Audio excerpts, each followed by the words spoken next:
Ang tatay ko po ay si Pacifico Edralin Marcos. Anak ako ni Ferdinand Marcos Senior. Senior. FLM, kilala mo ba si Gilbert Mangusin Sr., taga Delvin? Abay, tatang ko yun, tanga. Galingan mo pa, putang ina mo! Strong Igorot at work! Kayo ang mga tunay na demonyo! Panginoon ako dun! Oo!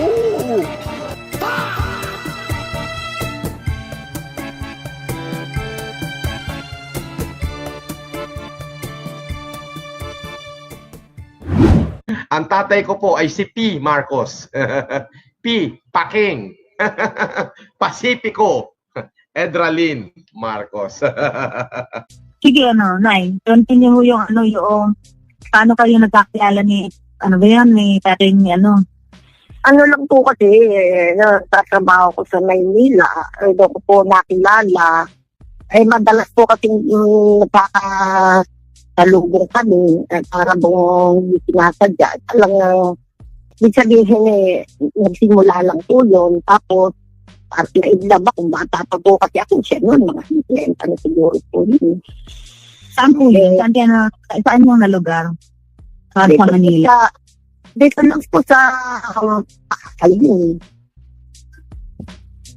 Saan po? Sa Pasay? Sa Pasay po. Dito masyadong kasi ilumak na sa panahon na yun. Tapos po, siyempre, hindi naman kami nag-dating. Parang siyempre, alam mo naman po kung minsan, kung nai-inlove, ang kayain, gano'n. Tapos po, nag-dating niya ako, hindi asawa po siya, kaya hindi ako pwedeng magpasal sa kanya. Kasi hindi rin niya ako pwedeng pakasalan. Kaya nung tataon naman po kasi may lumiling daw dito ako, mga narito po. Kumpisa po, sabi niya, pinakasalan naman po ako noon. Tapos, pinapag yung pangalan po niyang ang pinangalan niya kay Norman.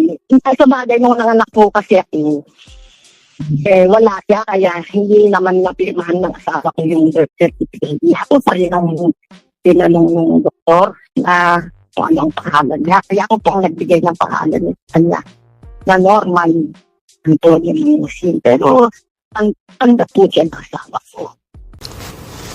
Kapatid ko si Coco.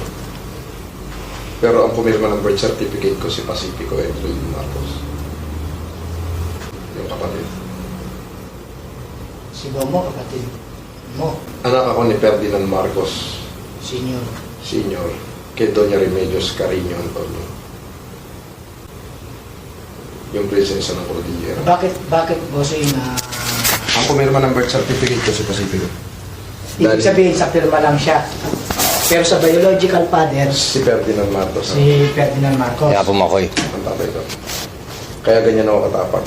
They stole the name that's supposed to be mine. Yung Nanay, ibig sabihin, nanay ko dapat ang talagang asawa ni Presidente Marcos, hindi si Imelda.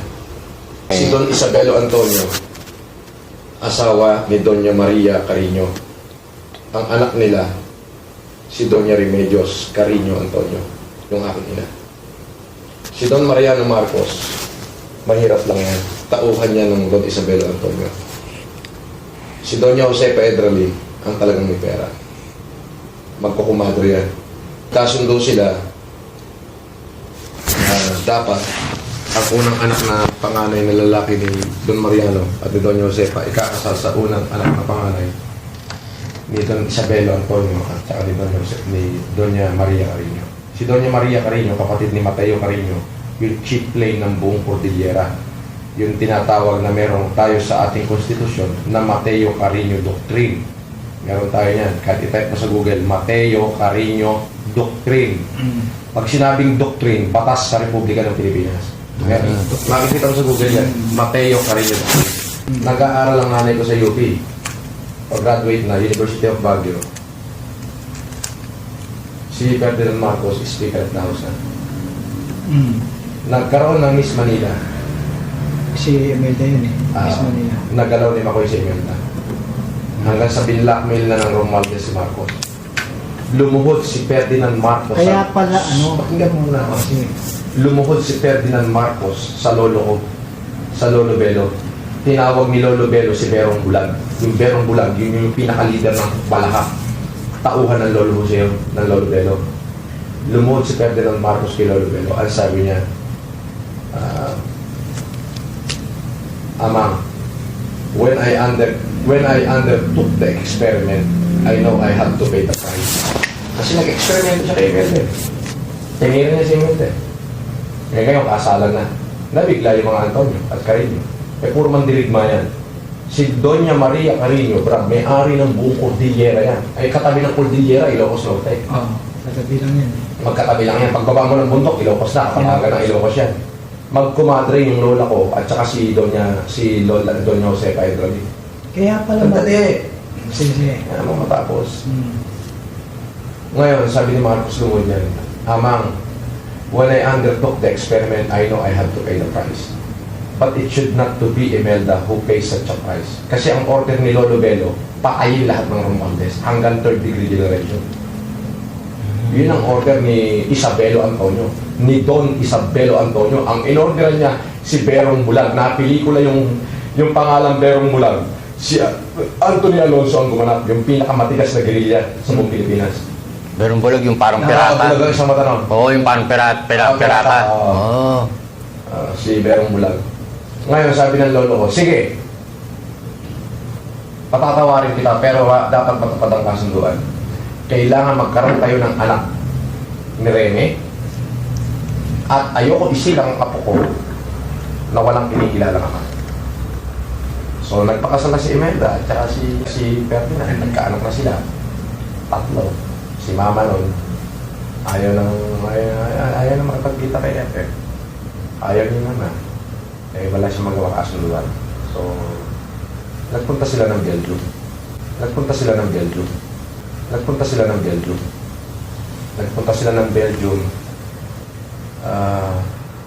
December 22, 1978.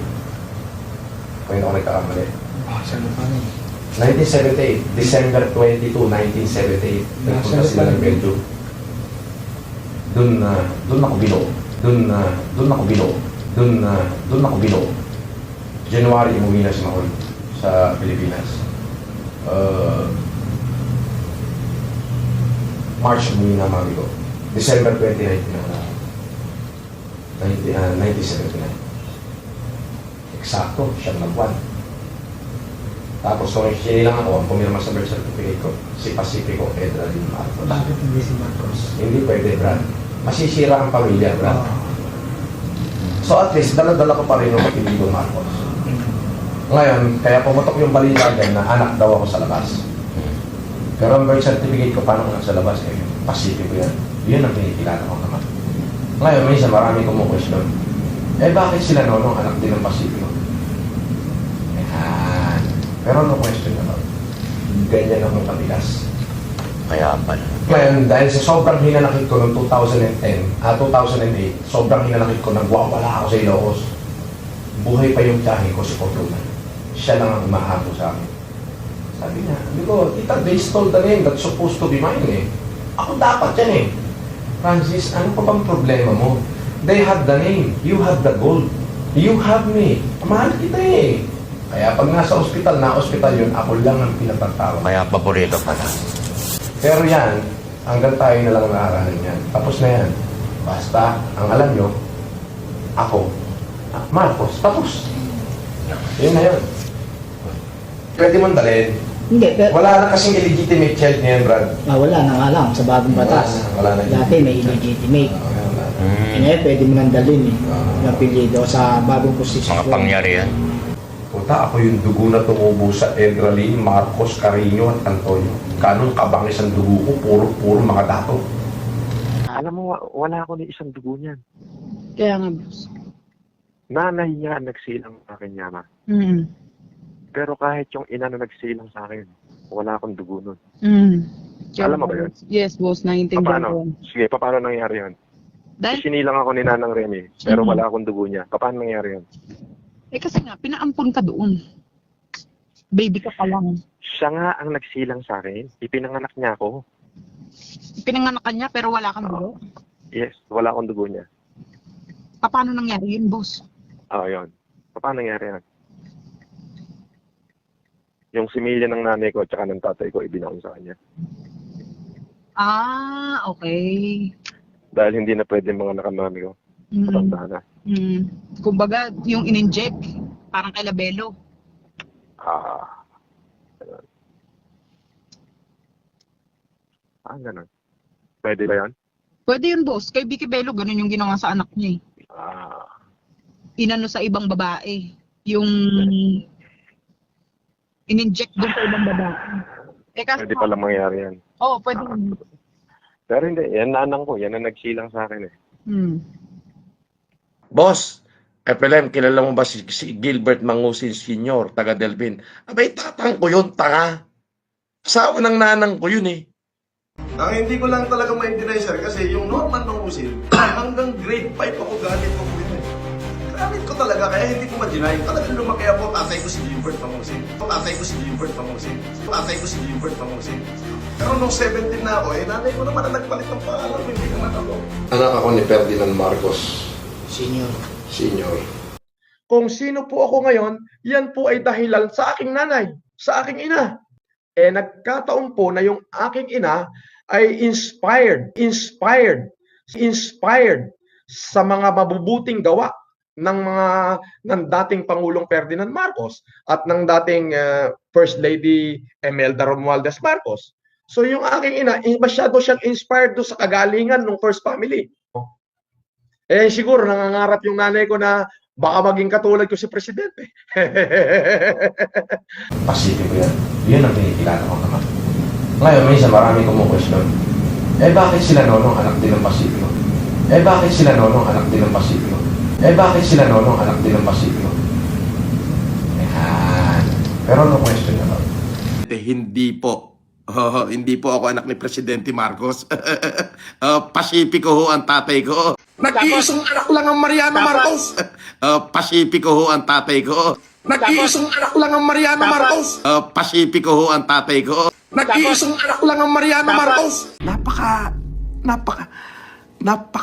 Napaka BO mo, no? Ay hindi, napaka ob mo.